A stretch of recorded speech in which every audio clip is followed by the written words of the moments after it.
tiene que saber que aquí en Chile se eligió un camino por el que pensamos llegar a ser libres. Los pobres tenemos derecho a vivir, derecho a realizarnos plenamente. Esta es la verdad y por ella vamos a morir. No tenemos nada más que perder, nada más que perder.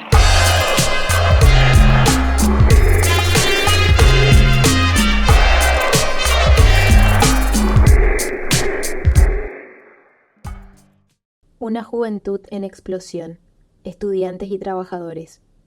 Las juventudes con su diversidad se transformaron en un actor relevante en los procesos de cambio social y político durante la segunda mitad del siglo XX.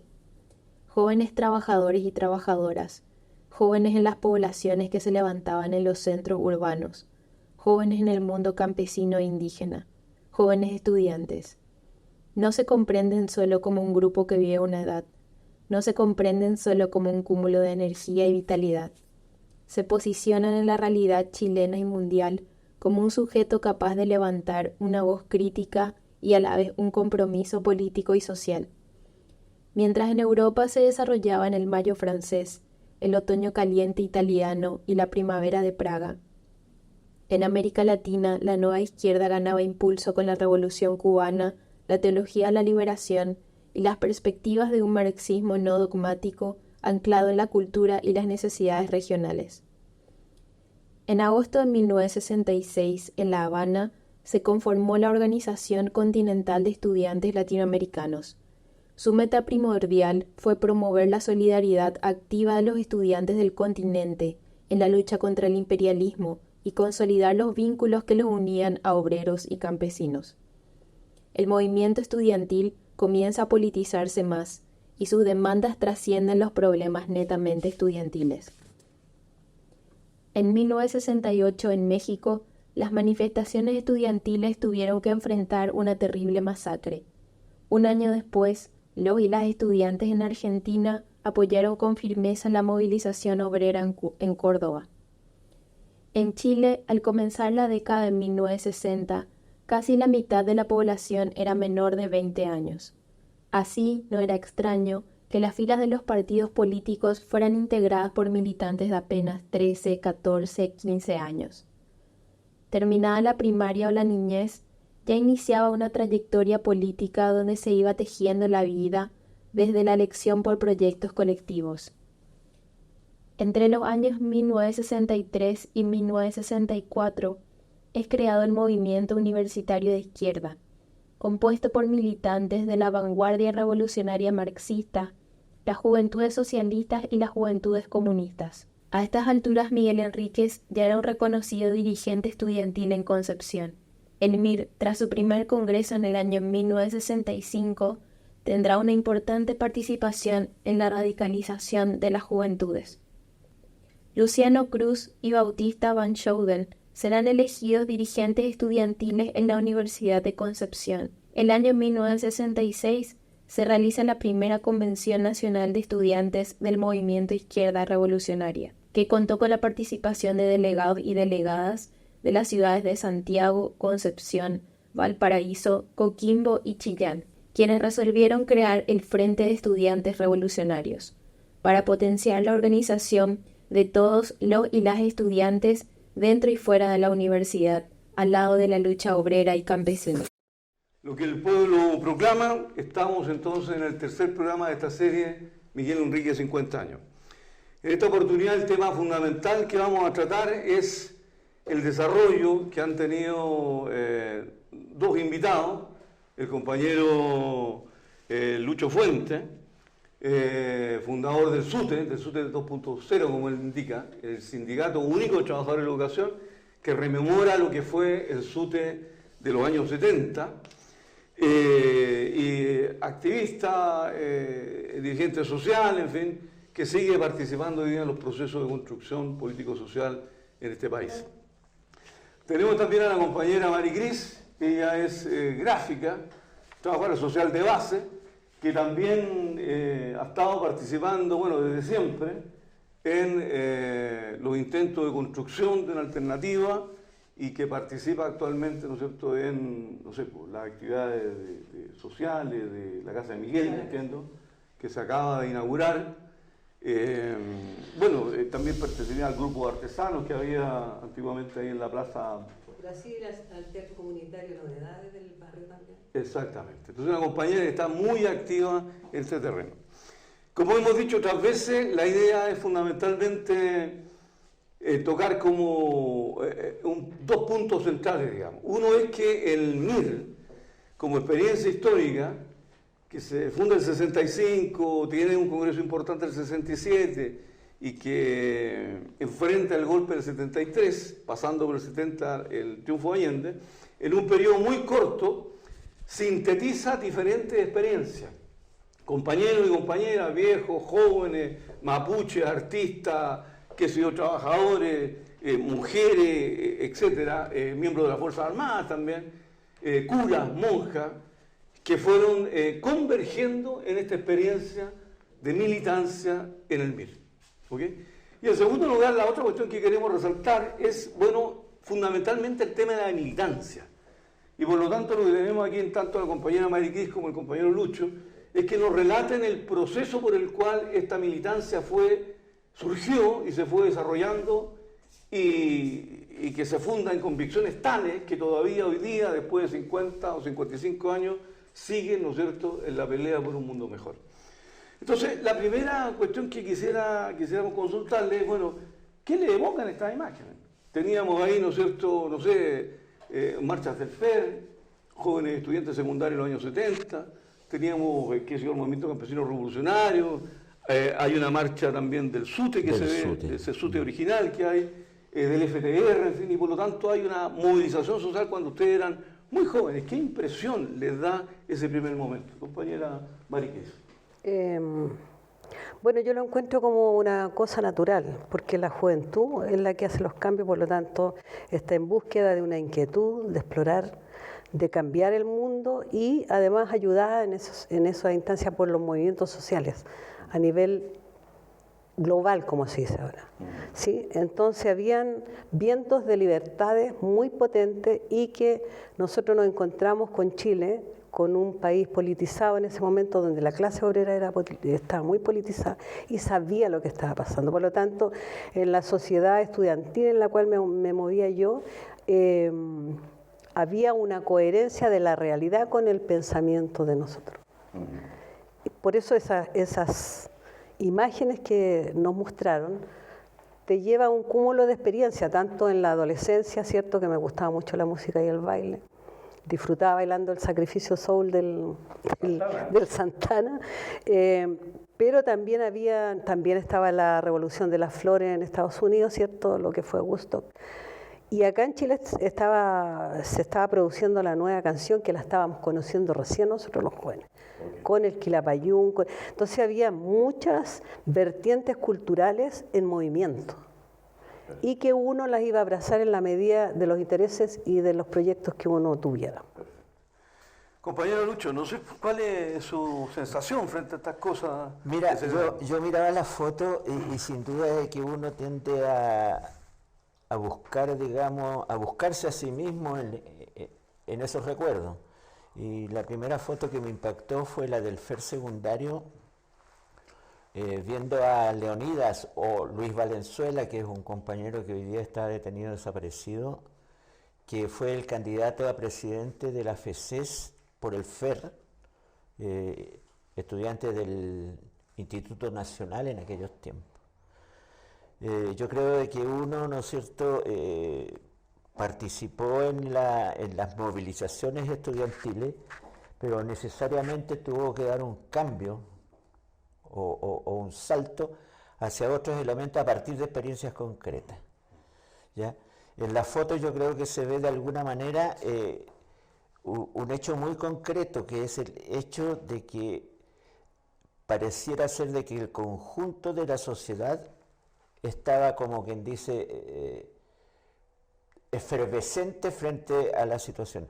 Habían ejemplos concretos, estaba la guerra de Vietnam, estaba la Revolución Cubana, estaba la guerrilla en Bolivia, estaba la Tupamaro, ¿ya? Y así sucesivamente, Camilo Torres también, ¿no es cierto?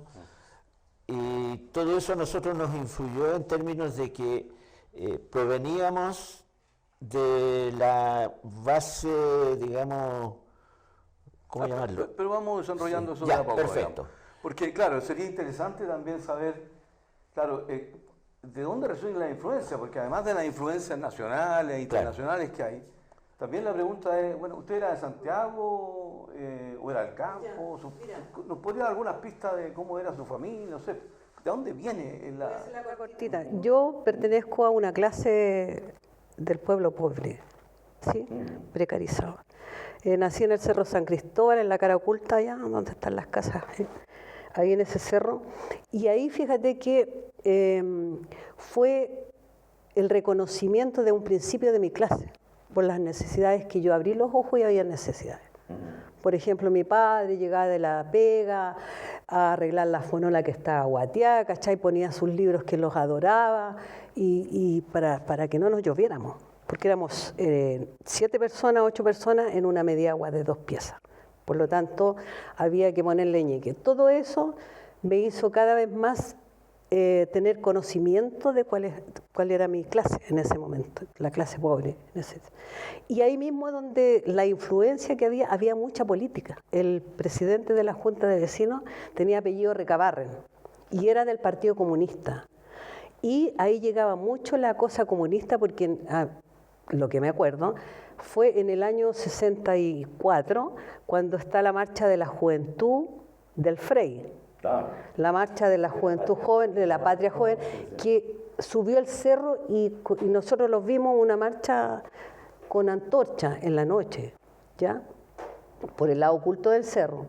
Entonces ahí llegaba mucha política, llegaban los camiones del PC con Bolodia Teitelboim, con muchos connotados. Y el primer panfleto que cae en mis manos fue del Partido Comunista. Mira qué coincidencia, porque Lucho también nos contaba un poco esta imagen de tu papá, digamos, como militante comunista, en fin. ¿Cómo fue eso? Yo acabo de descubrir de que con la Mari éramos vecinos, porque yo vivía en la Quinta Bella. ¿Ya? A un par de cuadras, digamos, de ahí. Mi padre siempre fue dirigente sindical de la Unión, porque en ese tiempo se llamaban así, Unión de Obreros Municipales de Las Condes. No. El viejo manejaba un camión y vivíamos en una población también pobre que había llegado desde la Arenera, de cuando se salió el río. Y por lo tanto, ¿no es cierto?, llegaron como albergados ahí. Pero estos albergados se pusieron medios patúos y después no se quisieron ir nomás. Y se quedaron, digamos, y los propietarios, que era lo que en ese tiempo se llamaba Serviu, la Caja de Empleados Públicos, no me acuerdo bien, tuvieron que empezar a cobrarles arriendo por las casas. Eran 1.500 casas. Y como el viejo era dirigente sindical y era comunista, militante, de esos militantes que se ponía el sombrero cuando llovía en Moscú, ¿ya? Empecé a entender un montón de cosas. Y empecé a cuestionar un montón de cosas, porque yo estudiaba en el Valentín en ese tiempo. Y empecé a entender que habían ciertas cosas que en el PC no me cuadraban. Pero un momento. Eso es Perfecto. Es importante eso, porque se supone que la influencia entonces que debería tener uno sería fundamentalmente los viejos comunistas, y por lo tanto de su visión comunista. Entonces, ¿cómo se genera esa relación que hay ahí? Sí, pero hay un elemento que a mí me marcó mucho, porque siendo estudiante del liceo, en algún minuto nosotros como estudiantes, así medio filantropía la cosa, media rara, se nos ocurrió que teníamos que llevar ayuda en mercadería, lo que fuera, a una población que se había tomado hacía muy poco tiempo, que era en el sector poniente de Santiago, que es lo que es hoy día la población Hermín de la Victoria. Me impactó mucho el hecho de que había muerto una guagua de frío, y cuando nosotros fuimos a dejar un paquete de arroz más o menos, los pacos no nos dejaron entrar. Entonces, aquí algo no funciona. Y ahí estuve, digamos, diciendo, bueno, ¿y el Partido Comunista acepta este tipo de cuestiones? Claro, era una contradicción. Ahí había una contradicción sí. tremenda porque el PC solidarizaba con los pobladores y todo lo demás, pero los pobladores seguían en las mismas... Sí. Ni siquiera eran carpas, por si que no eran frazadas apuntalas con un palo. Sí. ¿Y en tu caso, Mariqués? Pero también quería realzar de que el hecho de que uno venga de una clase, ahí también conoce la solidaridad, que es muy importante dentro de la clase, la solidaridad, los afectos, es que es como una familia la población. De hecho, nunca te pasa nada en la población, estás más resguardado en la población que en otros barrios. Independiente de que exista la delincuencia, pero estáis reconocido ahí. Entonces, lo que yo rescato de lo que hablábamos, y discúlpame que me vaya para atrás, es la solidaridad de la clase, porque recordemos, y es bueno que los cabros y las niñas también sepan, de que cuando moría alguien, todo el vecindario se ponía para enterrar al muerto, velarlo y todo aquello. Si había un siniestro de incendio, todos a la hora que fuera se levantaban y apoyaban a esa persona que estaba damnificada. Entonces, sí era la pobreza, pero no era la pobreza dolía. Es la pobreza que te da rabia. No es la pobreza donde tú lloras por la pobreza, te da rabia porque hay algo que te produce una rabia innata. ¿Cachai? Entonces, bueno, y yo anduve en los colegios más piojentos de la población, donde yo pensaba que mis amigas eran muy importantes, sus papás, su familia era muy importante porque salían en los diarios. Y resulta que, claro, salían en los diarios porque eran delincuentes. Pero yo pensaba que eran importantes, entonces yo me sentía muy orgullosa de eso, de que los papás de mis amigas salieran. Y había muchos nombres igual que ahora, porque la situación de ese momento con la situación de ahora no ha cambiado en absoluto. Eso es lo que yo puedo unir entre lo que fue mi vida infante ayer y la de hoy día. La misma delincuencia, la misma pobreza, la misma represión, todo igual, sigue igual. Y antes, entonces, detengámonos un poquito en eso. No sé si tú puedes también indicarnos, porque estaba que vivían muy cerca, me imagino que la situación es la zona norte, ¿no? Zona norte, de Santiago, claro. Era muy... Sí. Bueno, la Quinta Bella siempre fue, primero que nada, una población obrera, ¿ya? Una población donde todo el mundo trabajaba o era danza. Habían dos alternativas, digamos. Mi infancia personal transcurrió entre la mitad en el campo y la mitad en la población. Y en la población me crié con los mismos chiquillos que después salían en los diarios, como dice la compañera. ¿Ya? El Loco Pedro, el Chago, no sé, un montón más, que podría dar toda una lista, digamos, de individuos de dudosa reputación para la sociedad. Pero la diferencia está en que yo estudiaba, que iba a clases. No. Jugábamos a las bolitas en la tarde, pero en la mañana yo estaba en el Valentín. Entonces, en el liceo uno iba, como quien dice, adquiriendo, y ahí viene la influencia de ciertas personas, ¿no es cierto?, en uno. Y me permito rendir un homenaje al Indio Parra, por ejemplo, que fue mi profesor jefe, expreso político también, ¿no es cierto?, durante la dictadura, y que me enseñó de que no necesariamente las cosas son como son porque las podemos cambiar. Y yo dije, ¿cómo diablos las cambiamos? Entonces yo pensaba, mi padre va a morir manejando el camión y mi mamá va a morir seguramente con la cabeza apoyada en la máquina de coser. Y yo no quiero que se mueran así. Y ahí entré en conflicto con mi papá. Porque él decía de que había que hacerlo por la vía electoral, que eso, toda la parafernalia del PC, de que leí un libro que se llamaba La Base, me acuerdo, creo que era de Luis Enrique, no sé cuántito, en que decía de que el paro donde murió Ramón Parra no era para hacer la revolución.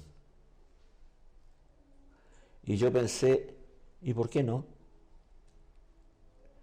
Y ahí empecé a darle vuelta al asunto y a meterme en las marchas y a cachar quién era quién y todo lo demás. Sí. Teniendo yo unos 13 años. Sí, sí. Más o menos. Mari, porque tú me contabas de que llegaste a varios colegios. Bueno, yo fui nómade estudiantil, nómade en Santiago, porque no duraba en los colegios, porque yo creo que tenía una hiperquinesia que no existía en esos años. No podía estar tranquila y me aburría, porque aprendía rápido, pero me aburría, ¿cachai? Entonces eso te expulsaban de un colegio, estaba 6 meses en un colegio, 5 meses en otro, entonces deambulé por todos los colegios de ahí, de la comuna nuestra, hasta Zapadores.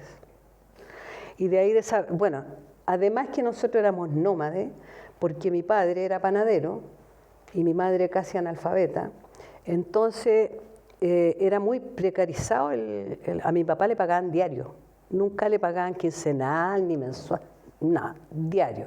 Y los viejos tenían un sentido de la economía que se la quisiera el ministro de Economía hoy día que está en el poder.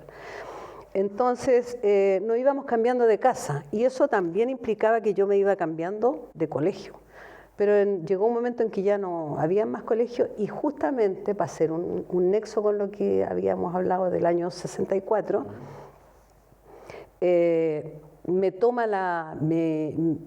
me llega la reforma educacional de Frey, porque yo lo que quería era estudiar en el liceo porque tenía traje de 2 piezas y se veían bonitas las niñas.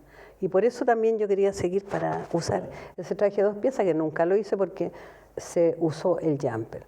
Bueno, dicho eso, nos pilla la reforma y se crearon unos centros educacionales en todas las comunas.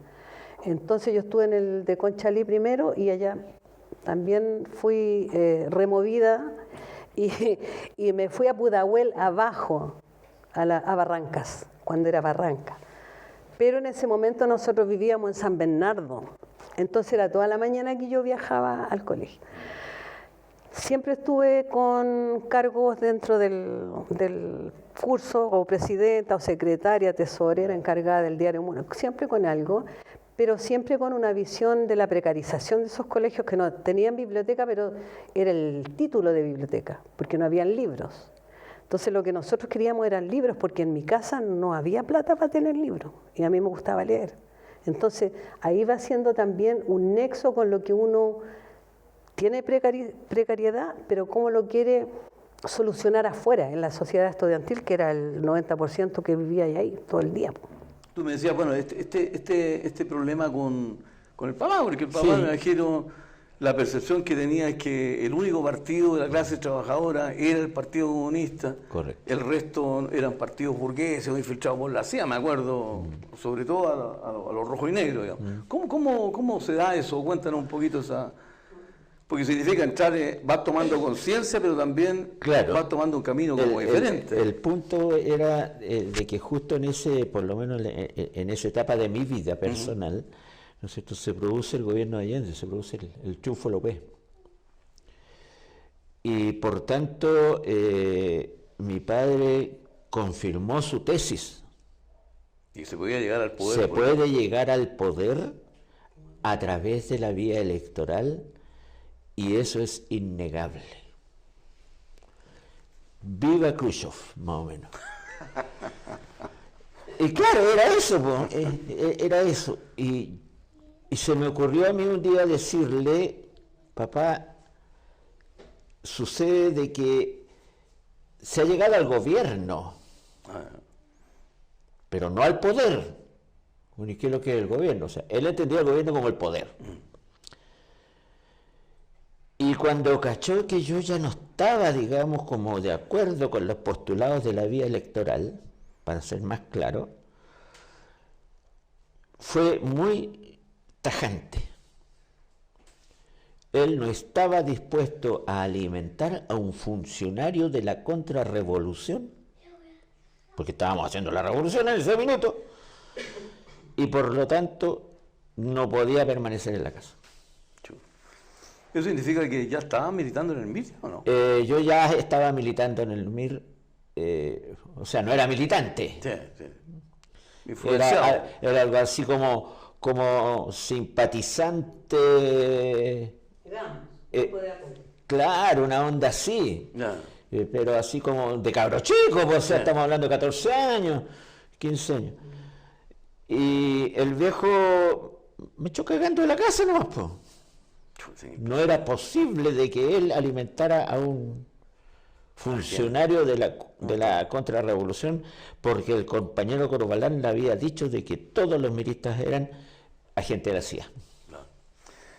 Oye, en tu caso, Mari, Ellos eran demócratas cristianos del Frei y amaban al Frei. Pero yo, mi vida política y de curiosidad y de exploración era la sociedad estudiantil. Para mí ese era mi territorio. Yo lo encontraba así, me encantaba ir al colegio. Por lo mismo, porque ahí era mi territorio. Entonces se van haciendo lazos afectivos con las compañeras y en el año 68 estoy en el centro educacional que prestaban el establecimiento en la tarde para que funcionara ese colegio en Barrancas, en la calle Los Clarines o Los Jazmines, parece, no me acuerdo muy bien. Entonces ya sabíamos del Che Guevara, no acabadamente nada, porque yo tenía como 14 años.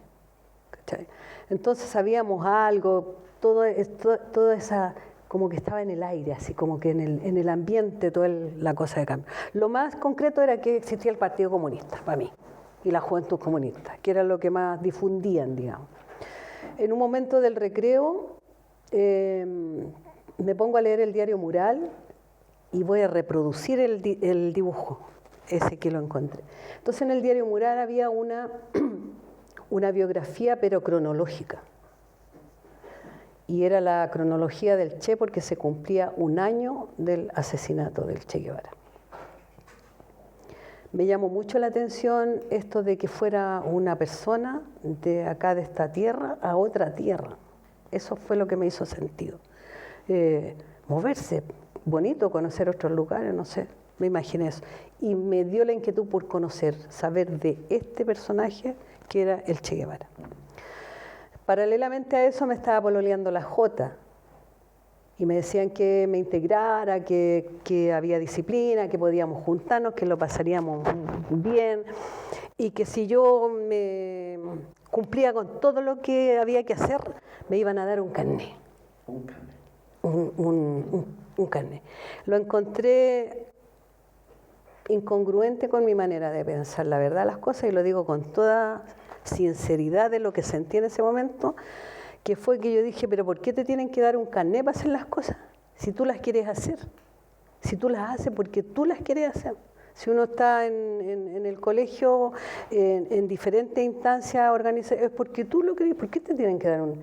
Y no me gustó por eso, pues solamente por eso, porque no quería yo papeles. Yo tenía muchas ganas de participar, propiamente tal, al tiro así. Y como la vida se va sincronizando de repente, no sé por qué motivo, no tengo la respuesta, se fueron dando las posibilidades y frente a donde yo vivía en ese momento había gente del MIR. Y me empecé a acercar no porque me interesaran que eran del MIR, pues no tenía idea yo en esa edad, sino que porque me gustaba el menor de los hermanos. Eran 3 hermanos y vivían cerca mío. Entonces le pedí libros, que trataba de cautivarle su atención, pero nada. Y ahí me pregunta este compañero y me dice así, todo sutilmente, que yo estaba en el liceo. Y yo le dije, me dijo, ¿y qué es lo que te gustaría? Porque tú lees, me dijo. Sí, leo, pero ¿qué te gustaría leer? Ah, y ahí yo le digo, fíjate que encontré una biografía, y ahí fue un nutrirme de documentos, así de hojitas escritas a máquina, de esas de copia, me pasaban hojitas. Y ahí se fue generando esta inquietud y quedo hasta ahí para la otra pregunta. Sí. Pero y en tu caso, Lucho, porque bueno, ¿cómo te empiezas a relacionar con esto rojo y negro? Mira, ¿de dónde surge esto? En primer lugar, ¿no es cierto? Yo creo que fue en el liceo. ¿En el Valentín? En el Valentín. Ya. El Valentín tiene de bueno y de malo, ¿ah? De malo, o sea, y en ese sentido yo creo que es importante decir de que había de todo, o sea, en términos de los miristas, históricamente. Ya. Valentiniano fue el Barba, po. El Barba Schneider. Leonardo Schneider, era del Valentín.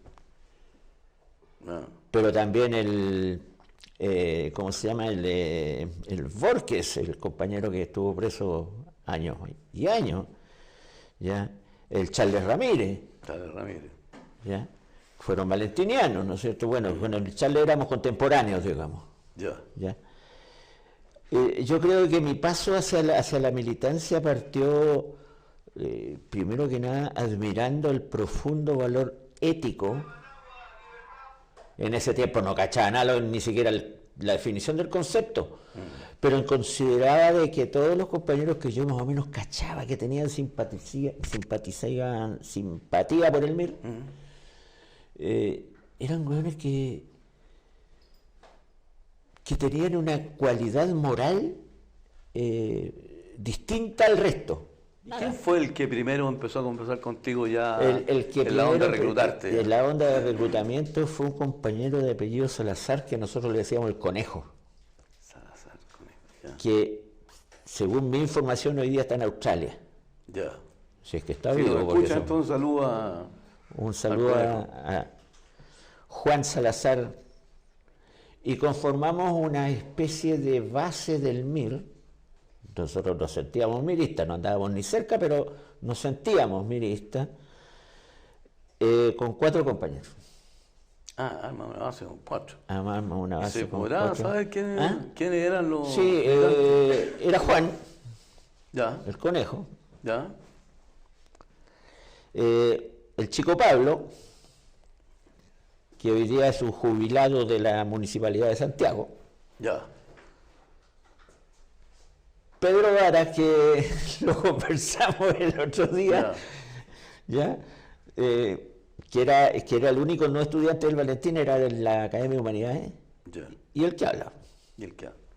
¿Y se constituyeron como base? Nos constituimos como base, nos sentíamos la base del MIR en el liceo. Juan tenía un pariente, primo o algo así mayor, que era militante del partido, entonces dijo, oye, a mí me dijeron de que si queríamos ser del MIR teníamos que hacer alguna acción de propaganda para demostrar que queríamos ser del MIR. Y no se nos ocurrió nada mejor que ir con aceite quemado, Alquitrán se Alquitrán. Sí. La hueá es esa. y rayar la pared interna del río Mapocho, porque estábamos en el Valentín. Y nosotros no teníamos mucha expertise en consignas ni nada por el estilo, así que lo único que se nos ocurrió fue escribir MIR. Con aceite quemado. Claro. El punto era como crestas hacemos para rayar por dentro de la pared, y decidimos de que al chico Pablo, que era el más liviano, había que colgarlo. Así que lo agarramos de las patas y él escribió, como quien dice, al revés la palabra MIR, y ese rayado debe haber quedado unos 10 años. Claro, así esa gracia lo quitamos. Porque lo pintaban y aparecía, lo Exacto, pintaban y exacto. aparecía, y nosotros lo mirábamos con los chiquillos, lo mirábamos y decíamos, no nos pueden borrar esto, y vamos a morir, y eso va a estar ahí. Y hasta mucho tiempo, digamos, yo creo que si le empezara a descascarar la porquería, que iba a aparecer debajo, porque era aceite de auto del que botaban cuando le hacían cambio de aceite. Entonces fuimos a pedir que nos convidaran porque necesitábamos hacer una antorcha, seguro. Claro. Sí, sí, sí. Hicimos 2 rayados, uno ahí y uno en Recoleta. Mira. Pero el de Recoleta fue... ¿Alguna consigna por lo menos? ¡Nada! MIR, punto. Bueno, mira. El chivi. O sea, es que yo creo que desde el punto de vista de nosotros consideramos que escribir MIR era un acto de rebeldía, pero espectacular, po. Si eran los locos que andaban asaltando bancos para comprarle remedio a los pobladores, po. Sí. ¿Cachai? O sea, era una cuestión así. Y bueno, en realidad en ese tiempo escribir MIR sí era un acto de rebeldía. Sí, sí, sí. espantoso, porque te podías encontrar con los pacos, pero también te podías encontrar con la Jota y te sacaban la cresta, po. O con los guatones de la PP, weón. O los de la PP, Sí. después Patria y Libertad, Sí, pero en sí, esos sí. años, la verdad es Sí. que lo difícil para nosotros era encontrarnos con la Jota. Sí, sí. Porque la Jota decía que éramos gente de la CIA, así que había que sacarles la mugre, po. Sí. Oye, Mari, me interesa un poco en la misma lógica, porque ahí fue la primera manera, pero en tu caso... Y ya estaba el gobierno de la Unidad Popular, ya estaba el Allende en el puesto en el 71. Y me expulsan de allá, no logré entrar, y por derecho me tocaba estar en el Liceo de Niñas número 10, que queda en el paradero 29 de la Gran Avenida, y que me cargaba ese liceo porque era de pura burguesa, según yo. Pues de toda la burguesía de la Cisterna y de San Bernardo, hijos de empresarios y todo eso, estaba. Pero me tocaba ahí porque quedaba como a 6 cuadras de mi casa. Y por derecho propio entonces me aceptaron. Porque no era la expulsión total, era la expulsión del liceo, por lo tanto tú podías estar en otro liceo sin problema. Y llego al Liceo de Dios de Niña y la verdad que no podía haber ocurrido algo mejor que aquello. Porque llegué en el momento en que había elección de centro de alumnos, que era otro mono distinto al que yo había vivido en todos los liceos, totalmente pobre, y acá era una ciudad realmente estudiantil. Entonces habían lienzos, estaban de candidata demócrata cristiana, Partido Nacional y de la izquierda. Bueno, y llego a un curso donde la hija la presidenta del curso era hija de la alcaldesa de la Cisterna, de la Sonia Rosen, que era del Partido Comunista. La Martina Guerrero era la presidenta del curso. Bueno, y ahí me empecé a integrar. Yo pedí que me quería integrar a toda esta movilización, que para mí era una maravilla. Yo estaba en mi salsa, o sea, me había encontrado con lo que yo había soñado y andaba buscando. Bueno, ya nos empezamos a ser conocidos, ya todo aquello. Y viene la elección de la FECES.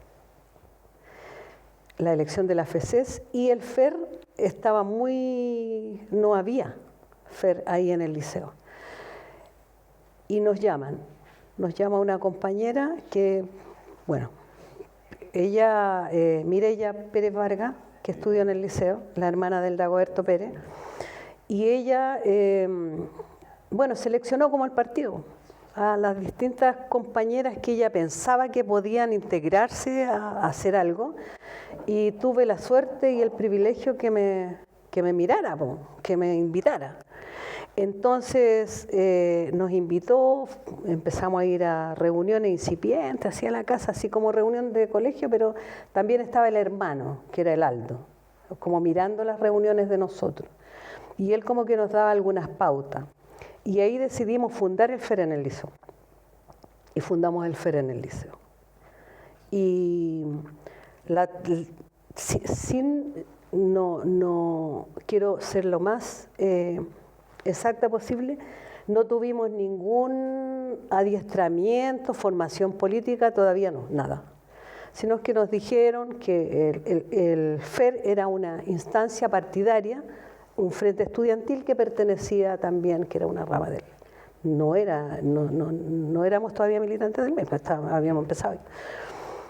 Y bueno, y se generó todo aquello, las tareas concretas eran fortalecer el FER en el liceo y hacer coordinación con FER de la Cisterna, de la Gran Avenida.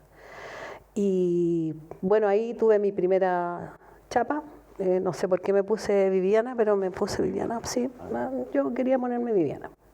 Y ahí empezamos después a tener reuniones de formación y de grandes fortalezas y lo que tú decías delante, una formación que yo hasta el día de hoy abrazo, porque creo que tuve el privilegio de tener muy buenos profesores.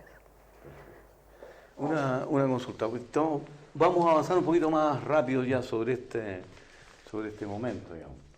Ya estamos, entonces una pequeña descripción, porque estamos ya en los 70 prácticamente, había ganado Allende. Claro, exactamente. Un poco, ¿podrían describir un poquito el funcionamiento me imagino que en algún momento tomaron contacto orgánico con alguna estructura, Claro. Podían hacer, y ustedes me imagino empezaron a desarrollarse también. Entonces, un poco rememorando cómo funcionaban estas bases o unidades, depende del MIR. ¿Nos podría describir un poquito eso? Porque Sí, ya... sí, mira, haciendo un pequeño... tú tuviste el privilegio de ponerte la primera chapa, a mí me la pusieron. La chapa. Ya. Nombre político. El nombre político. Yo me llamé René René. en aquel momento. ¿Por qué René? No tengo idea, parece porque no había ningún René, digamos, ¿no? Una onda así. Y nosotros, el entrar a militar propiamente tal, digamos, se dio, yo diría, a partir del año 69, por ahí. Estaba toda la efervescencia de que iba a ganar Allende, otros decían que no, había una medio enredo. Y el funcionamiento nuestro era en bases partidarias que tenían un encargado que a su vez estaba conectado con la instancia, suponemos, superior. Dentro de un G, digamos. Claro. Y en ese minuto era el GPM 8. G8. ¿Qué zona cubrió el G8? G8 cubría, digamos, Conchalí, Renca, y no me acuerdo, pero Conchalí y Renca era como lo fuerte. Y Conchalí no estaba en el liceo, o sea, el liceo estaba en Santiago, en la comuna de Santiago. Ah, era el Valentín, ya. Ya, porque posteriormente se creó Recoleta, bueno, eso fue en dictadura.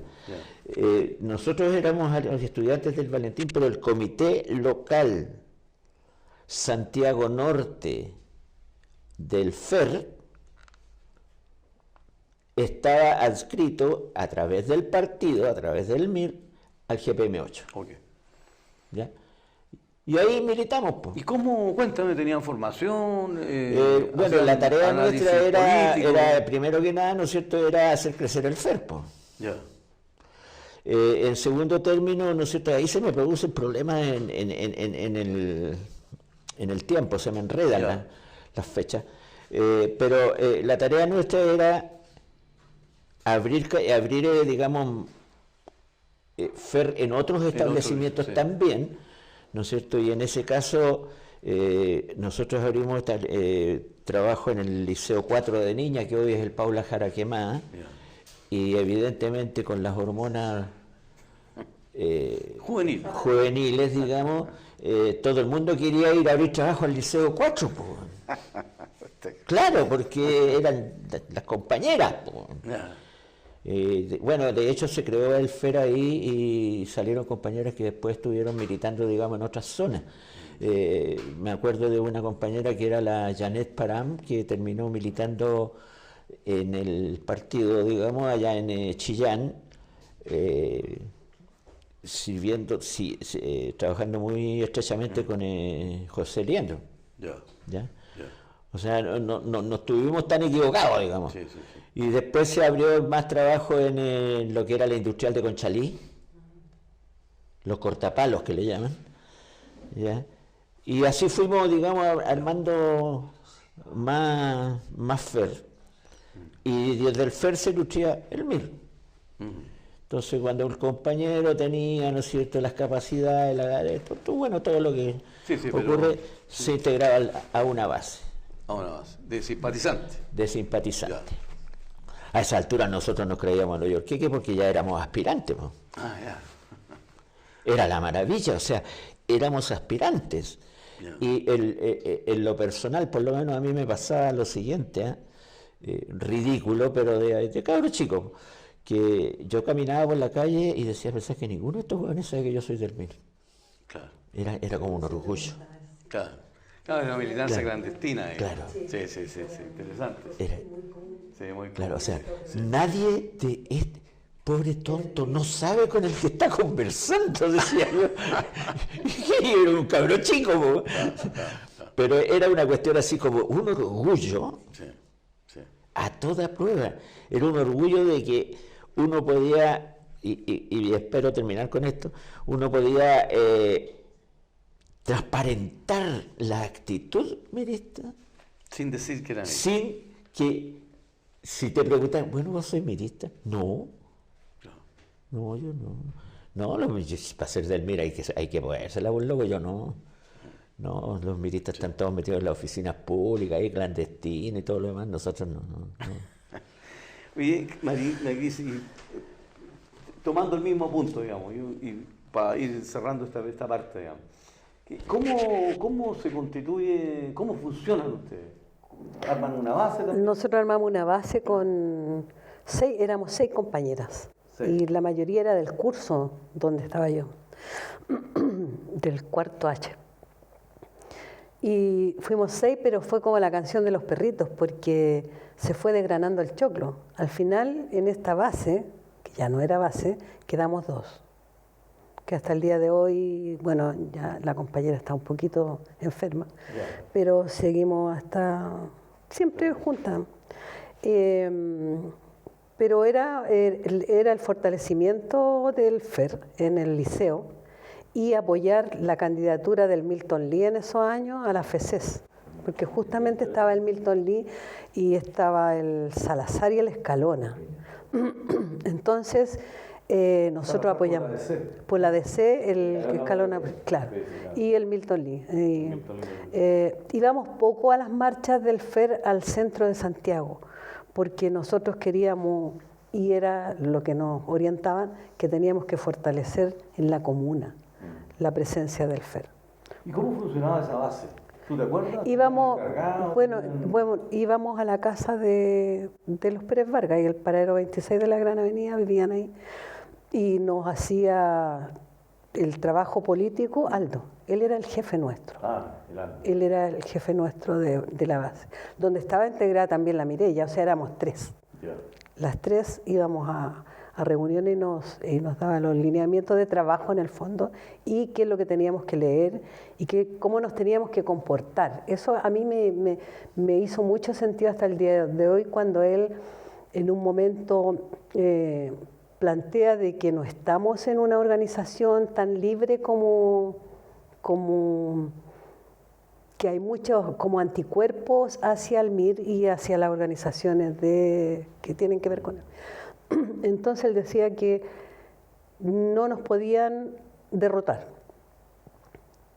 que teníamos que ser siempre autosuficientes, que teníamos que asumir el compromiso, que teníamos que ser consecuentes, que yo todas estas palabras, en honor a la verdad, yo la empecé a conocer ahí, o sea, la había escuchado, pero no tenía idea qué significaba todo eso.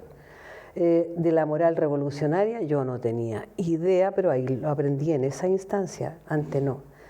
Entonces, yo creo que como lo aprendí en esa instancia, me quedaron totalmente grabadas, porque nuevamente tenía una coherencia con lo que uno pensaba en forma personal, digamos. Ya con el proyecto, ese mundo ideal que yo creo que tenía cada compañero que integró el MIR, tenía un mundo ideal en su cabeza, y que el MIR cumplía con el 60 o 70% de ese mundo ideal que uno quiere, que es perfecto en la cabeza. Eso es lo que yo pienso, ¿no? Entonces, esa fue la formación. Era el fortalecimiento del FER, estudiar, prepararse ideológicamente y integrarse o coordinarse con otros FER que hubiera en la comuna. Otro de los temas que quisiéramos ya preguntarle, en fin, ya estamos un poco resumiendo ya. Bueno, se vive el OPEG, gana Allende, años 71, crecimiento, aumentan los salarios, baja el desempleo, todo lo que sabemos, digamos. La editorial Quemantú empieza a imprimir, a pesar de que Chelén tuvo problemas con la historia de la Revolución Rusa de Trotsky, porque no querían que se imprimiera en la Quemantú, precisamente por el sectarismo estalinista, digamos. Pero finalmente se hace. Y hay una masificación, no sé, de la gráfica, del arte, de las colonias de vacaciones, de la música. Hay una explosión del movimiento popular. Pero el año 73 ya, y sobre todo después de marzo, ¿okay? del 73 en que Allende gana, o por lo menos la derecha no logra sacar la mayoría necesaria para hacer la acusación constitucional, e inclusive la votación de Allende sube, ya se desata claramente una crisis. Viene el 29 de marzo, el Tancazo, y viene después ya el golpe de Estado. 29 de junio. Perdón, 29 de junio el Tancazo, y 60 días después ya viene, qué sé yo, el golpe. Entonces la pregunta es, ¿cómo se está viviendo la militancia en su espacio ya en el momento en que hay una agudización ya radical de la lucha de clase en ese instante? No sé... A ver, tú mencionaste el año 73, marzo. En ese minuto yo estaba siendo militante en una unidad que estaba haciendo trabajo en el movimiento campesino revolucionario. En el MCR. En el MCR. ¿En qué zona? En la zona de Buin, Paine, Champa, Hospital, Alto Jahuel, etc. Nosotros lo que estábamos haciendo eran dos elementos. Uno, establecer un trabajo campesino, digamos, a partir de una ocupación de unos fondos que fue se terminó llamando el Cera Moisés Huentelaf. Y a partir de eso se empezó a hacer trabajo, digamos, en el resto de la zona campesina, pero también se incluyó el sector de pobladores en Buin. ¿Ya? En la zona de campesinos nosotros empezamos a hacer trabajo en el Diamante, se llamaba un fondo que había que era con unos duraznos muy ricos, exquisitos. También estaba el trabajo en pobladores, donde en definitiva yo me fui a vivir ahí al campamento, donde se conformó una toma de terrenos que hoy día se llama Población Gabriela Mistral en Buin. ¿Cómo se llamaba en ese momento? Y en ese minuto era el campamento Luciano Cruz. Luciano Cruz, mira. Ojo que no era el único campamento Luciano Cruz. Sí, había un montón, el pobre Luciano se repartía por todos lados. Y en marzo del 73, efectivamente, como se decía en ese tiempo, la Unidad Popular sacó más votos que Allende. Había subido. Sí, que la elección del 70. Y eso fue lo que generó, digamos, la ofensiva patronal, ¿no es cierto? Y bueno, trasladado, digamos, posteriormente por necesidades del partido, y uno iba para donde le decían que tenía que ir nomás, porque si no... yo fui trasladado nuevamente a Santiago a trabajar con los estudiantes nocturnos del Tecnológico. Mira. Y ahí conformamos una base en el Tecnológico integrada por personas que hoy día, digamos, tienen una gran trayectoria. Cuéntanos. No, si no voy a... No voy a echar ningún garabato. En la cual se encontraba militando el compañero Víctor Javier Cornejo Alfaro, alias el Toti. ¿Ya? Y otros más, digamos, para no ser más específicos. Y estuvimos trabajando en la construcción, digamos, de trabajo al interior del Instituto Superior Tecnológico. Crecimos en alguna forma, pero llegó el golpe y este humilde servidor tuvo que abandonar los estudios. Abandonar los estudios, sí. ¿Por qué abandonar los estudios? Porque yo era algo así como el mirista del Tecnológico. Entonces, evidentemente iba a llegar la repre al primero que iban a hacer dormir eternamente, digamos, era a mí. Sí. Entonces me salí del Tecnológico, no fui más. Y el trabajo, digamos, de tipo político pasó a ser el trabajo de la resistencia. Ah, ya, pero dejémoslo ahí. Hasta ahí llegamos. Sí. Pero hay algo más que quisieras como relatar de esa experiencia de militancia ahí en el Tecnológico, ¿no? Y los estudiantes nocturnos que... Claro, No, digo yo. No, sí. Tal vez decir de que nosotros estábamos trabajando, digamos, mancomunados con los estudiantes de tecnológico y con los estudiantes de escuelas industriales. Escuela industrial, sí. Y como militante del partido, bueno, a lo mejor esto es anecdótico, ¿no? Como militante del partido, nosotros estábamos en la base de militantes y teníamos como varias bases de aspirantes abajo, en una de las cuales se encontraba militando como aspirante el compañero Gastón Vidaurrázaga. Y se propuso en aquel momento que el compañero Gastón pasara a ser militante. Ya. ¿Y? La fórmula para ser militante, para hacer su vida militante, digamos, era de que la base de militantes tenía que estar unánimemente de acuerdo. Y yo no lo estaba. Yo no estuve de acuerdo con que Gastón Vidaurrázaga fuera militante del partido por desordenado. La pequeñez del poder. Así. Claro. Entonces, pero el compañero tiene un compromiso. Sí, pero el compadre está siempre tonteando. No eran esos los conceptos. Y sintomáticamente, después en el periodo de la resistencia, mi último jefe, digamos, hasta el último día de su vida, fue Gastón. Terminó siendo mi jefe directo. Claro. Sí. Por esos azares de la vida, digamos, y todo lo demás. Pero la militancia, digamos, en la resistencia fue más o menos por ahí. Sí, sí, a todo esto con Gastón éramos compañeros de cursos en la universidad. Ah, mira, ya. Titi, y en tu caso, porque ¿cómo se está viendo esta cercanía del golpe, que viene el golpe, la crisis, después de marzo, hacia junio y bueno, y finalmente? Bueno, la vorágine de todo ese momento, ¿sí? Y muchas especulaciones, comentarios de que la cosa estaba muy, muy álgida.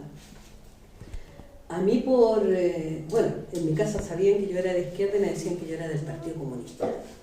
Yo era comunista. En mi casa todos los que eran de izquierda eran comunistas. Claro. Y algunas vecinas todos eran de izquierda, pero todos eran comunistas. Entonces me acomodaba eso. Entonces mi mamá me dio una tarea, como mi mamá era demócrata cristiana, me da la tarea de andar en las colas. Entonces yo tenía que, mi papá me hizo un piso para ir a hacer la cola de la carne, la cola de... El pan, de la pasta de dientes. Y en la cola se comentaba que estaba difícil la situación y ya habían confrontaciones algunas veces en las colas de la comida, ya habían discusiones, cosa que no había ocurrido anteriormente. Ya.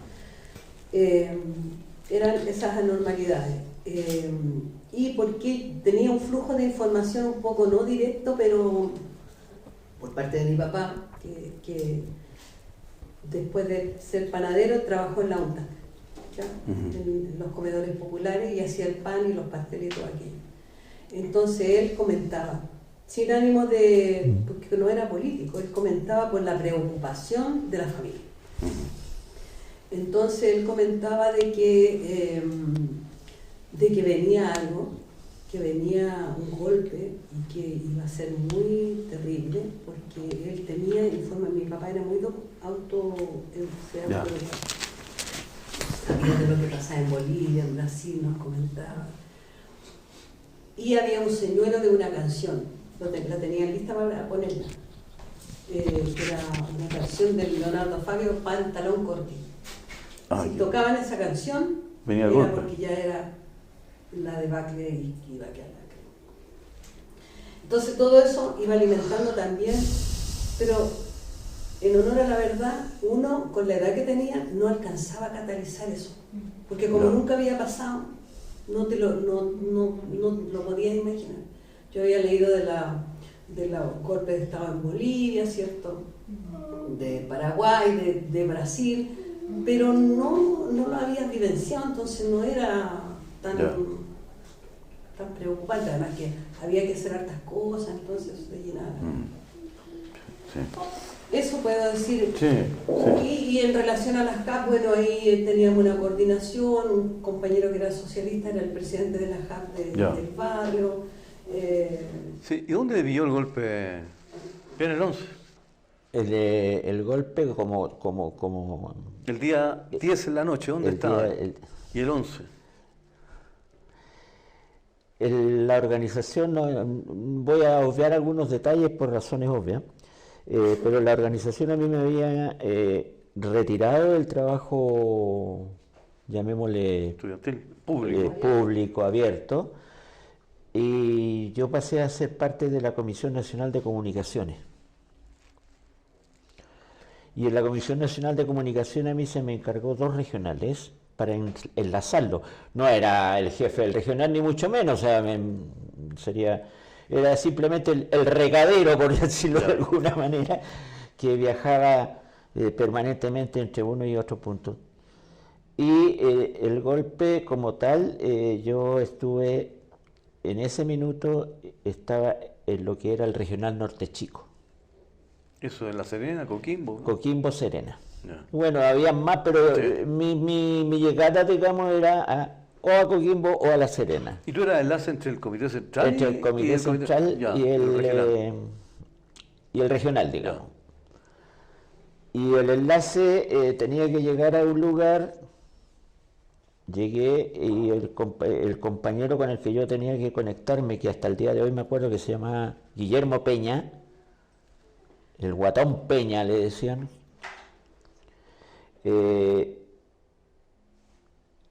no estaba en el lugar ese día 11, estaba lejos, no tengo idea de dónde, pero lejos. No, llegó al punto que... y llegó al punto que tenía que ir a buscarme el compañero encargado de, llamémosle, de tareas especiales en el regional. Y me llevó a una casa, y la casa, digamos, era una casa más que nada, y como yo había ido varias veces antes, digamos, un par de veces, conocí a otra casa, y me fui a Coquimbo a la otra casa porque la que estaba muy quemada, qué sé yo.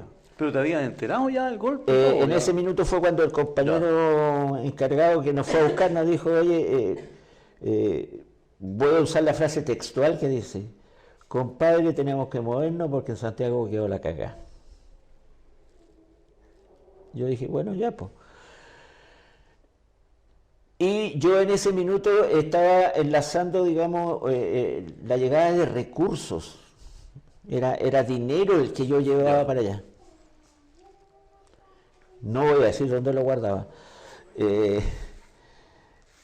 Y el compañero me dice, bueno, tú sabrás, tú tenés la plata ahí, el compañero encargado no está, el único que está a cargo aquí soy yo, y todo lo demás.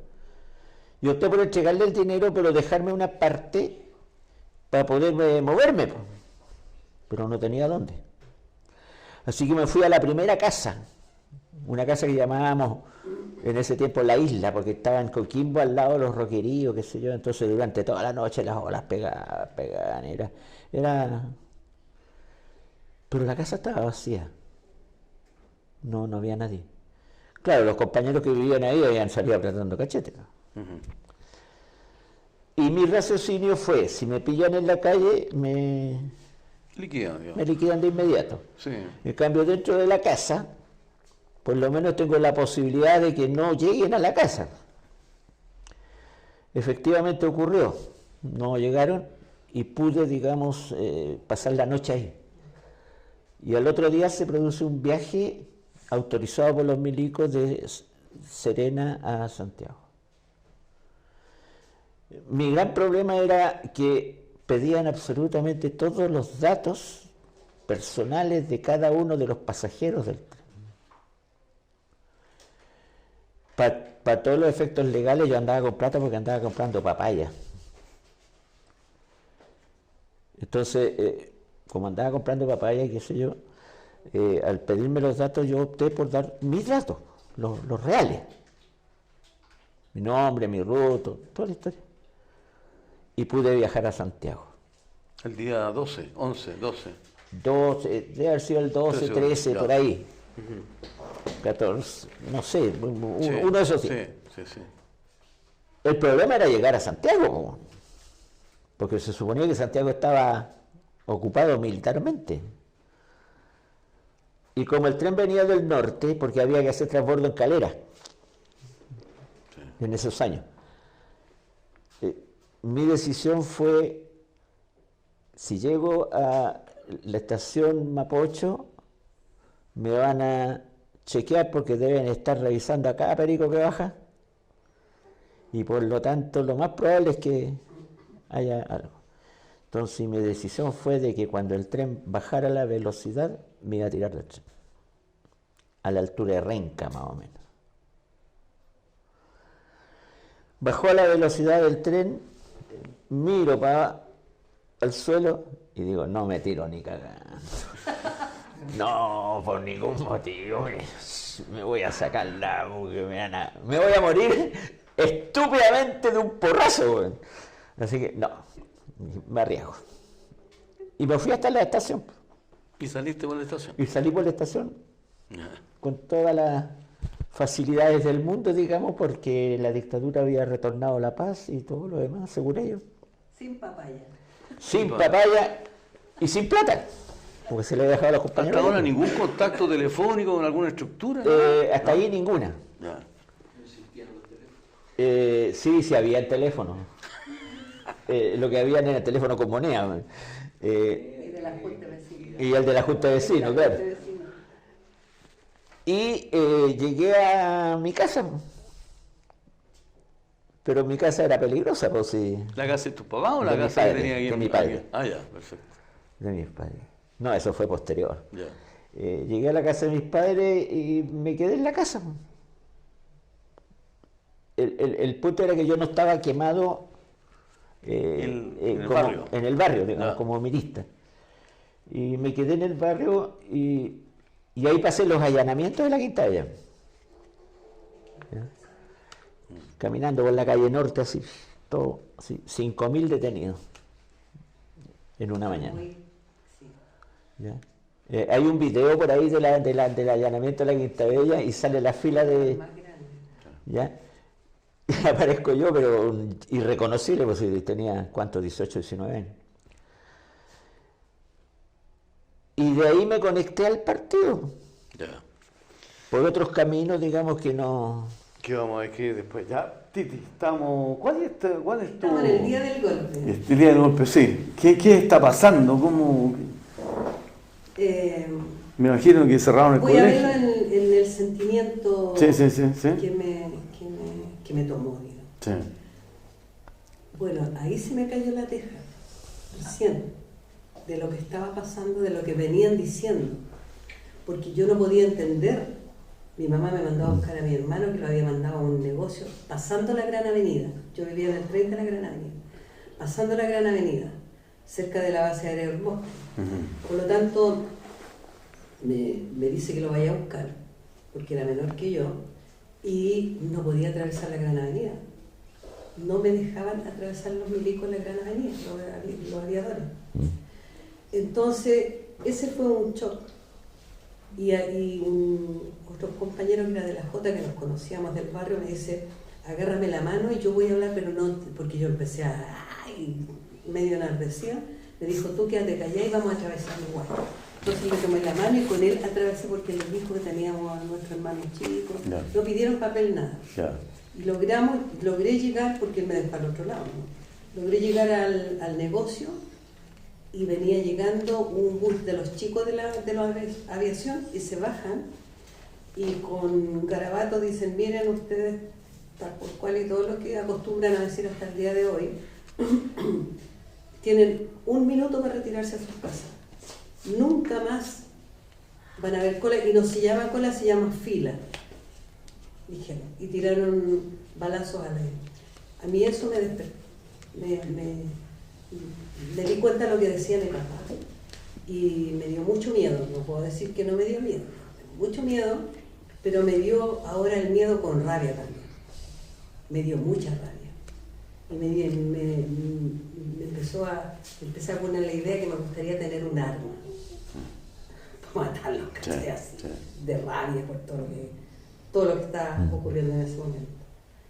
Y bueno, y después la instalación del barrio donde yo vivía, en la noche ya del 11 de septiembre ya se sentían carrera y disparo. O sea, una carrera, disparo y ya no había carrera, ¿cachai? Y eso era casi cotidiano. De ver en la esquina de la casa que tenía un piso a milicos sobre el techo disparando a la nada o apuntando a la nada, era... Entonces, para mí fue un cambio radical. Y entre paréntesis yo había quedado en la técnica, en el tecnológico, en control de producción, porque yo quería trabajar en las fábricas con mameluco. Yo me veía trabajando en las fábricas con mameluco y alcancé a ir a clase ahí a Purísima, donde está el tecnológico, que era una rama de la técnica. Sí. Y ahí sentí, porque cerraron todo. Entonces ahí yo sentí la primera mutilación de mi vida. O sea, te mutilaron lo que tú querías hacer. Otros que no tenían nada que ver contigo. Te mutilaron porque yo me encantaba cerrar hasta el día de hoy. La Violeta Parra, el Kirak, y no los podía escuchar nunca más. O sea, te mutilaron tu deseo de escuchar música. Se te empezaron a mutilar todo. Entonces eso fue en mí creciendo ya una rebeldía más madura. Porque uno madura con esas cosas en pocos momentos. Bueno, y de ahí después... Sí, ¿tomaste algún contacto con el Aldo o con su hermana? No, nada. Nada. Nada. Ahí yo perdí todo contacto. Y no se olviden ustedes que yo era del FER.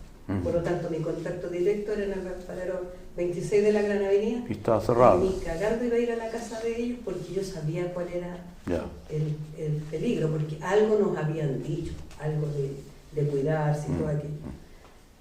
Pero ahí me gustaría aportar con algo. Mira, si bien es cierto, uno no tenía idea de nada, pero ahí uno empezó a aprender de que tenía que cuidarse, de que no tenía que hablar, de que en esos mismos momentos empezó a generarse la capacidad de sobrevivir, ¿cachai? Y de tener, de pensar qué hacer, en el supuesto caso de...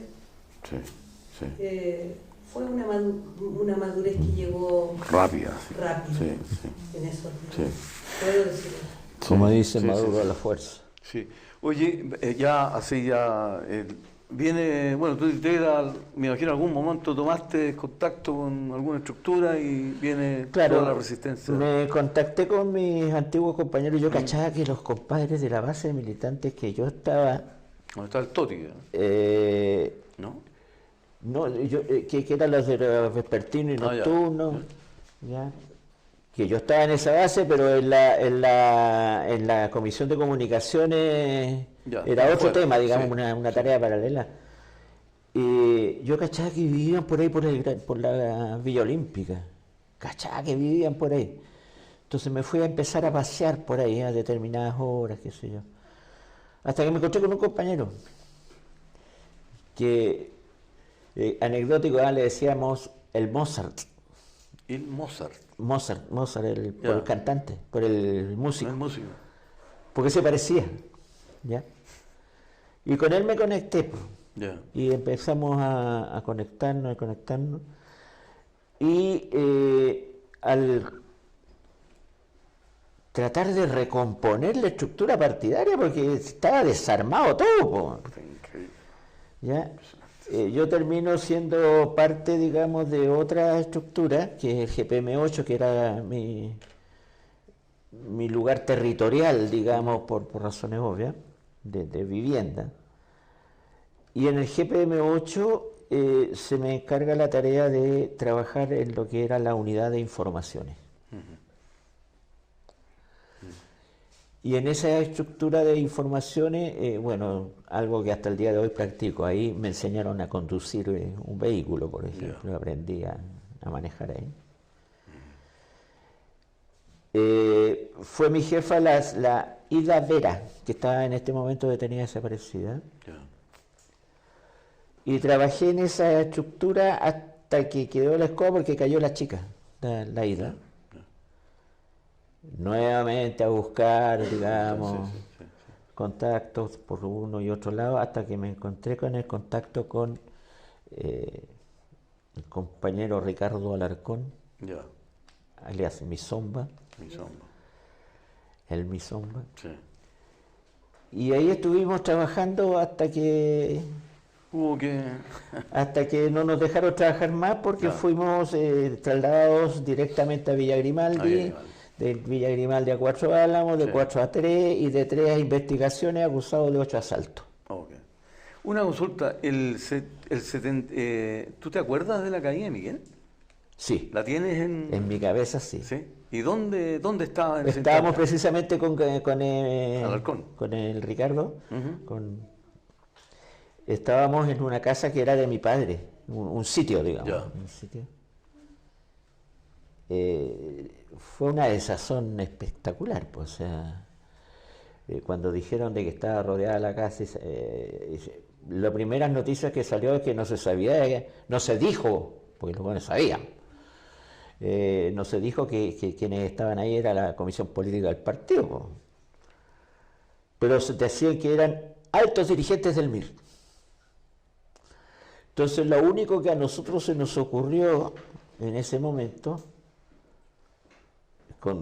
estaba la Teresa Izquierdo, el que habla, y dijimos, ya, pues vamos al centro y empecemos a llamar por teléfono a distintas comisarías y cuestiones, informando de gente armada en otras calles.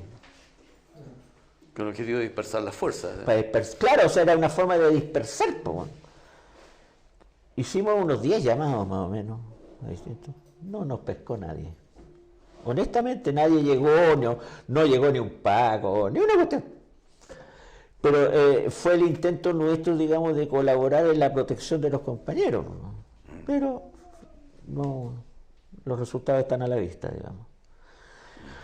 La muerte de Miguel, yo creo que a nosotros nos impactó mucho, pero en ningún momento significó hasta aquí llegamos.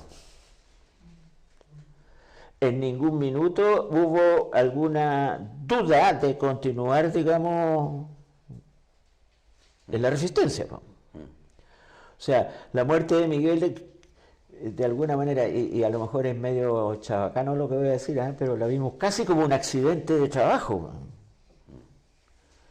Que era lo que nosotros estábamos dispuestos, digamos. Y el compañero había dado el ejemplo de consecuencia con respecto a eso. Y por lo tanto nosotros no podíamos ser menos. Sí. Tú, Titi, ¿cómo te reconectas finalmente con la estructura? Bueno, era muy difícil a nivel FED poder reconectarse, pero me reconectan. ¿Te reconectas? La Mireia me buscó. ¿Y cómo te encontró? No sabía dónde. Ella tenía más o menos alguna luz donde yo vivía, la calle. Y ese día yo estaba en la ventana sacándome las cejas, en la ventana. Nada que ver. Y veo que viene Mireia, así buscando, sola en la calle buscando números. Y a mí me late el corazón. Porque ya a esa altura tú habías pensado, en mi caso, y que si la pregunta era, ¿estarán vivos o estarán muertos? Eso era lo que yo me preguntaba. De todos los compañeros que había ubicado como mirista o como... Y también había pensado, obviamente, en ellos. Y la veo que viene caminando y salgo de la casa, pero y la meto a mi casa. Y le digo, ¿a quién andas? Nunca pensé que era a mí. Yo le digo, ¿a quién andas buscando? A ti, me dice. Y la metí para la casa, conversamos y estaba arrancando. Esta historia es un poco triste porque ella había quedado en literatura en la Chile, estaba estudiando literatura. En ese momento la familia estaba totalmente fragmentada. Su padre había arrancado a Colombia, la señora Otilia con la Pati, la hija menor, andaban en el sur arrancando, y la Mireia estaba durmiendo en el Cerro San Cristóbal, porque no tenía donde alojar. Y había buscado, yo creo, lo que ella me comentó, había tocado puertas pero se le habían cerrado todas. Yo creo que de estructuras más arriba, porque no quiero pensar nada, pero se le habían cerrado las puertas. Y el último eslabón, que era yo, que yo había sido y estaba aprendiendo, nos encontramos. Y ahí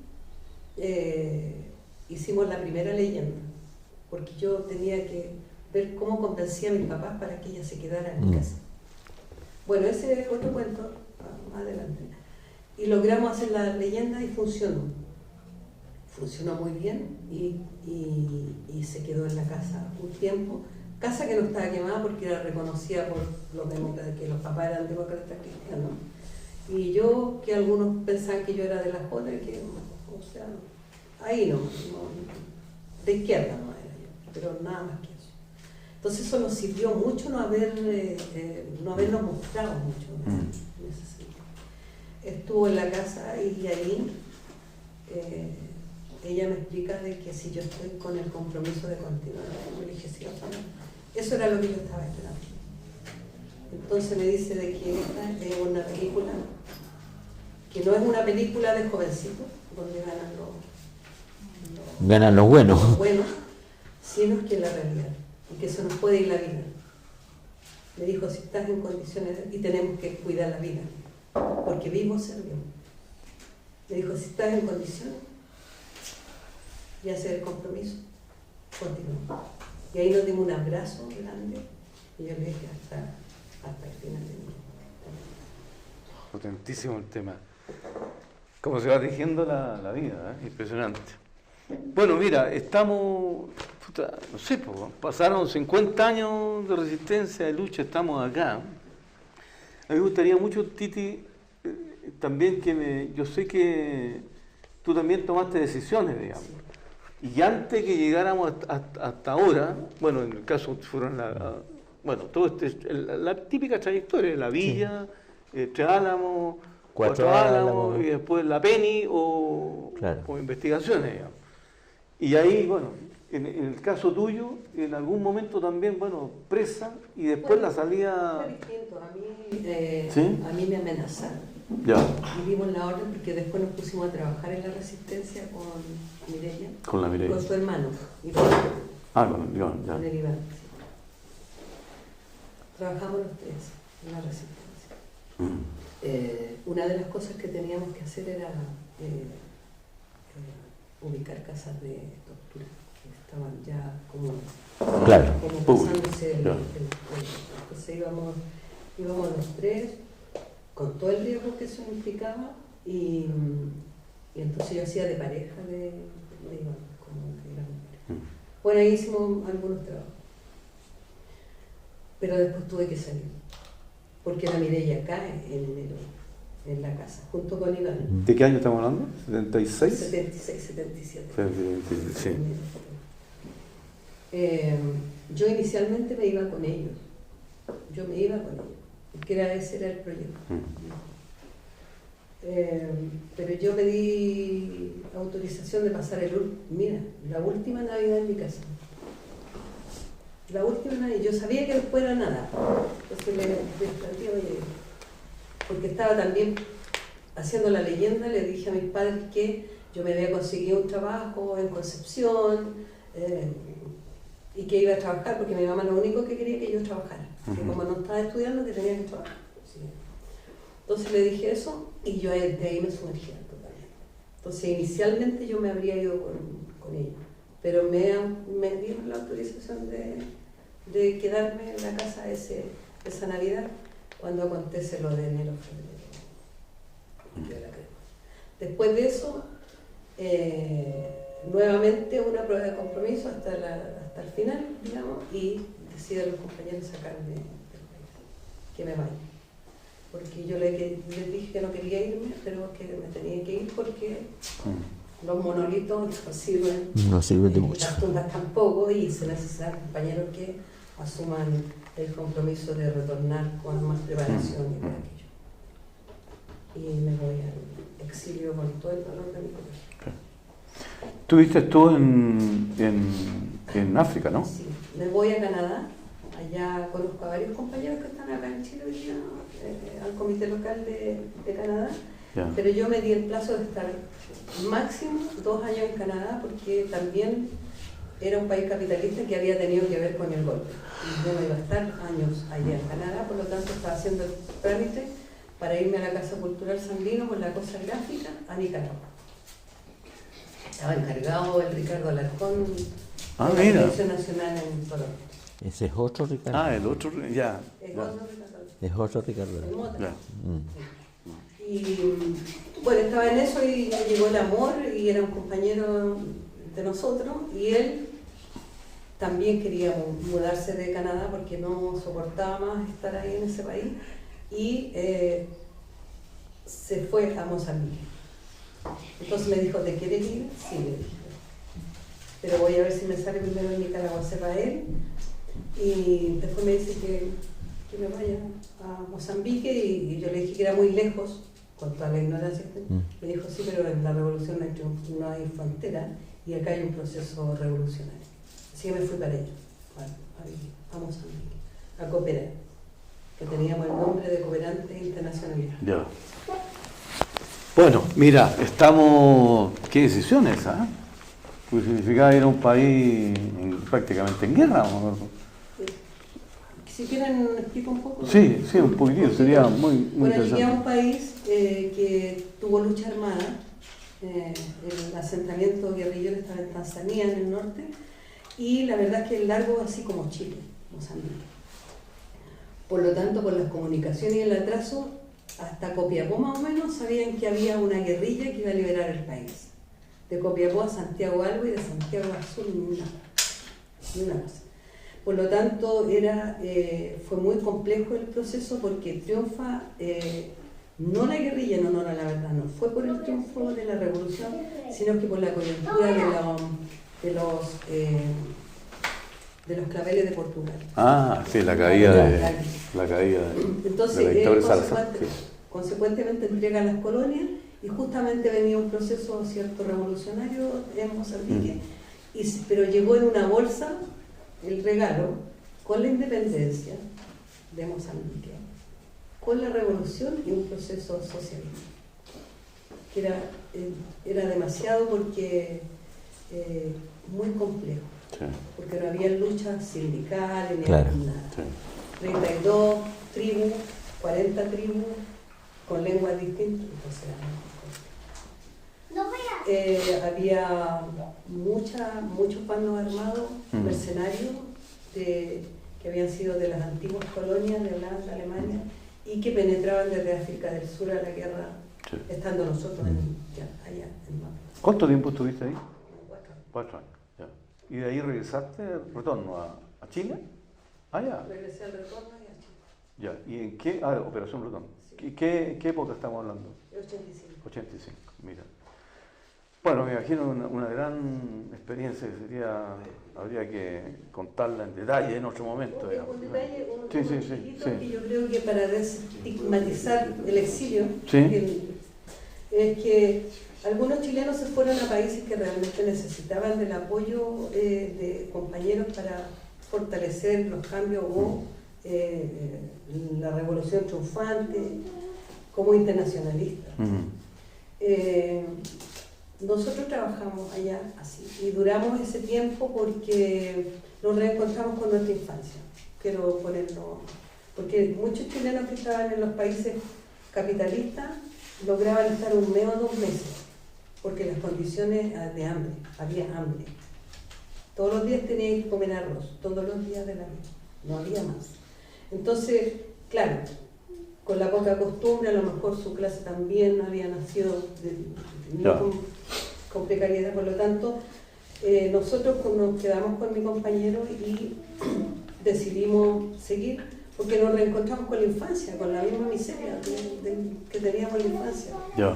Después con todo el proceso de la unidad popular, porque está en vías al socialismo, Sí. entonces fue una coherencia con nuestro quehacer. Mira. Con nuestro compromiso. Bueno, mire, estamos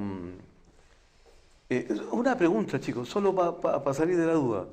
Sales de la cana después, Sí, pero no te vas al exilio, te quedas acá, ¿no? me quedo aquí. ¿Y qué pasa durante todo ese tiempo? Así en breve, por lo menos. Pues significa seguir buscando... En ese tiempo lo primero que ocurre es de que estoy muerto de miedo. Po. O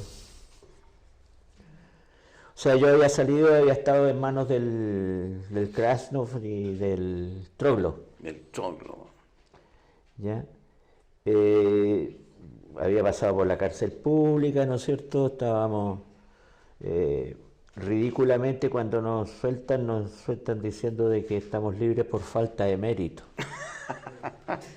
¿Ya? O sea, no había mérito suficiente como para que usted siga aquí en la cana. Exactamente. ¿Ya? Y debo confesar de que me asusté y que vivía aterrorizado, porque no me atrevía a sentarme a la orilla de la ventana en el bus o en la micro porque me podían ver de abajo. Pero tampoco me sentaba a la orilla porque me podían ver de adentro. Entonces era una especie de terror permanente, digamos. Me fui a la casa de un pariente, digamos, en la playa, donde estuve un tiempo ahí encerrado, ojo, encerrado porque no podía salir. Po. Y después volví acá y ahí ya, bueno, esa es otra historia. Y al llegar digamos, al salir de la cárcel, y ahí va ¿cómo llamarlo? Una anécdota. Un compañero de la universidad me va a buscar y me dice, oye, tienes que volver a estudiar. Yo digo, no, estáis locos, por ningún motivo. Claro, ¿cómo? Y me dice, no, si yo te voy a acompañar. Era un compañero muy extraño. Y volví y al primero que me encuentro, digamos, porque éramos compañeros de curso ya a esas alturas, fue a Gastón Vidaurraza. ¿De nuevo? De nuevo. Mira, ahora era militante. Claro, ahora era militante. Y me encuentro a Gastón Vidaurraza y mi primera reacción fue, ¿qué estáis haciendo aquí? Po? ¿Por qué? Porque vos sabíais que yo había caído. Y tú sabías que yo sabía ubicarte. Y por lo tanto, si yo me ponía a hablar o a soltar información, el que tenía más cercano era el topo. Y me dice, ¿sabes que tenés razón? Pero yo confío en ti. Sí, pero ¿eso qué? No hablaste, pues. Y bueno, pero ¿cómo sabes tú que yo no hablé? Porque saliste en los diarios. Fuimos acusados de 8 asaltos a mano armada por un comando efectuados por un comando extremista que se llamaba G21. No pusimos un nombre así más bonito que eso. Y me dice, desde el momento en que tú apareciste en los diarios, ustedes, dijo, en los diarios, ya no lo iban a seguir torturando. Ah, estaban reconocidos públicamente, sí. Estábamos reconocidos públicamente y por lo tanto no nos podían... ya no había hablado. Ya no había hablado. Perfecto. Okay. Mira el Gastón. Claro, ya no había gritado. Claro, pero mi molestia fue de que él no hubiera sabido antes, tiene que haber, o sea, que era lo correcto, que hubiera desaparecido de ahí. Pues. Claro, sin duda. Y no lo hizo. Sí. ¿Ya? Sí. Fue un patudo, digamos, yo creo. Reafirmando lo desordenado que era, digamos. No debía haber pasado militar. Claro. Reafirmando, digamos, lo que yo decía hace años atrás. Sí. Pero en esta oportunidad, digamos, bueno, y ahí él me conectó y todo lo demás. Y parte toda la vega de resistencia. Partimos de nuevo. Pues han pasado 55 años, 50 años. Mira, la clave de esta cosa es que, bueno, no sé, tú seguí fundador del nuevo SUTE, claro. Te he visto en las calles, hay una foto extraordinaria tuya, man, frente a los pacos, sacan un afiche muy bonito. Por lo tanto, la militancia, la vincoya, todo lo que viene en la protesta, en fin, en la revuelta, etcétera. Por lo tanto, hay gente que sigue en la lucha, digamos, lo mismo típico, man. Con todo esto que hemos pasado, en realidad, permanentemente, no sé, en los actos, organizando actividades, participando en las marchas. Me acuerdo la última vez nos encontramos, creo que fue para la memoria 219 o algo así. Entonces, la pregunta, bueno, seguimos aquí. Eso es una muestra evidente, no nos han derrotado. Entonces la pregunta sería, pensando sobre todo en el futuro y en no sé, en la gente que viene, los próximos militantes, una vida militante. Mira, ¿qué principios, qué lecciones me gustaría plantearte un elemento podrían básico? darlo? Sí, parte. Un elemento fundamental. Durante o sea, porque fíjate que uno de los elementos que en mi opinión es por qué seguir en esta cuestión, yo creo que hay dos elementos. Uno, porque los problemas por los cuales luchamos por allá, por aquellos años siendo jóvenes, siguen estando pendientes hoy día. O sea, hoy día sigue habiendo, y con mayor desenfado, diría yo, ¿no es cierto? Hoy día es normal de que un trabajador trabaje 14 horas diarias. Hoy día es normal, y en mucha gente que no tiene, digamos, la conciencia de clase bien marcada, mucha gente se siente orgullosa de tener que trabajar 2 veces y tener la oportunidad de hacerlo. O sea, de trabajar en 2 pegas al día. Hay gente que trabaja de 7 a 3 de la mañana, a 3 de la tarde, y que después entra de 3 a 11. O sea, hoy día es normal aquello que en aquel tiempo era anormal. Hoy día es normal, ¿no es cierto?, de que, no sé, haya una cantidad de cesantes que permite, ¿no es cierto?, de que el patrón pague menos por la fuerza de trabajo, porque total hay otros esperándolo. Entonces, las tareas pendientes que hoy día, hay, son las mismas de hace 50 años atrás. No hay cambio. O sea, me podrán decir que hay un cambio porque hoy día no se tortura. ¿Cómo que no? Y toda la gente que le sacaron los ojos. Me podrán decir de que no hay desaparecido. Miremos. O en antes sigue desaparecido. Entonces, la pregunta es, ¿por qué continuar en esta lucha? Y yo diría que si me preguntáis desde el punto de vista íntimo, yo tengo 3 nietos. Y yo no quiero que vivan lo que viví yo, pues. Y no quiero, fíjate que yo tengo la mala costumbre de escribir poesía. Es una maldita bendición. Y en alguna oportunidad yo escribí una cosa y que creo que resume por qué estoy aquí. Yo dije, ¿con qué cara miro a mis hijos cuando me digan, viejo de mierda, tenemos que hacer todo porque vos no hiciste nada? Pero Peña Hugo. Titi, ¿qué mensaje, qué principio, qué valor en este resumen de 50 o más años de lucha, digamos? A ver, primero, en lo personal, que no me gusta mucho esa cosa, tengo un problema.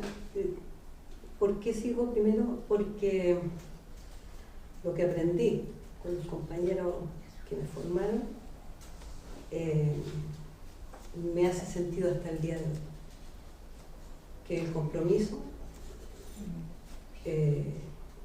tener una actitud moral que refleje el pensamiento que uno promulga,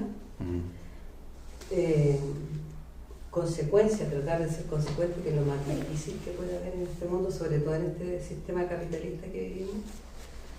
Y ahí voy jugando con mi yo. Ahora, como yo no soy yo en este proyecto que siempre ha abrazado, somos todos y todas, creo de que lo que dije hace un rato y lo que dice también Luis, no ha cambiado la situación. No ha cambiado la situación de hace 50 años atrás, o 55, o 70, a lo que hay hoy día. Son los mismos componentes que nos sojuzgan, nos aplastan, y que no nos dejan ser humanos. Tener humanidad hoy día, sobre todo que quieren implementar un mundo inhumano con toda la tecnología, que ese es tema para otra. Y para mí, como sigue todo igual, creo en el proyecto revolucionario y insisto en el proyecto revolucionario que está totalmente vigente, pero no es el momento. Solamente eso. Que no es este momento donde nosotros podamos hacer una revolución, ¿cierto? Porque hoy día estamos, desde mi punto de vista, estamos como en punto cero. Con toda la penetración del neoliberalismo, donde la gente vende su vida por tener marcas en los zapatos, y se siente que con eso ya tiene otra situación económica, eso es desde ideologización. Sí. Entonces yo creo que la tarea que tenemos los viejos y las viejas hoy día es empezar a trabajar en ideologizar. ¿A qué clase? A hacer las preguntas de rigor. ¿A qué clase realmente pertenecemos? ¿Qué clase aspiramos a tener? ¿Cuál es la sociedad que nosotros queremos tener? ¿Una sociedad de consumo, donde hoy día se tapa la pobreza, con miles de casas construidas, y adentro hay pobres porque el sueldo no les alcanza para vivir y ni para comer? Están tapados por ladrillo, sí, su casa. Su departamento básico, porque hasta eso no hay más. Entonces, la perversidad de este sistema me lleva a insistir de que necesaria e inexorablemente, y a lo mejor no voy a estar, tiene que existir un proceso de cambio radical, y la única radicalidad de cambio que te lo da es una revolución. Sí, sin duda. No hay otra alternativa que esa. Sí. Y no para algunos, para todos. Y los que no quieran, bueno. Ahí veremos. Bueno, este era el tercer programa, o tercer episodio, mejor dicho, del programa Lo que el pueblo proclama, serie 50 de Miguel Enrique. Queremos agradecer a Lucho y a la compañera Mari Cris por haber compartido sus opiniones, sus sentires, su experiencia, pensando fundamentalmente que esta cosa es un punto de intermedio nomás, que hay que seguir para adelante. Sí, una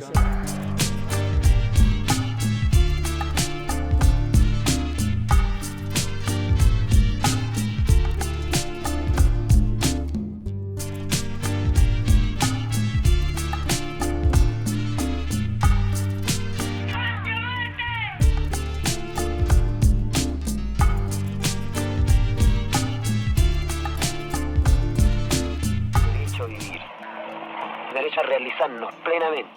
Esta es la verdad y por ella vamos a morir. No tenemos nada más que perder, nada más que perder.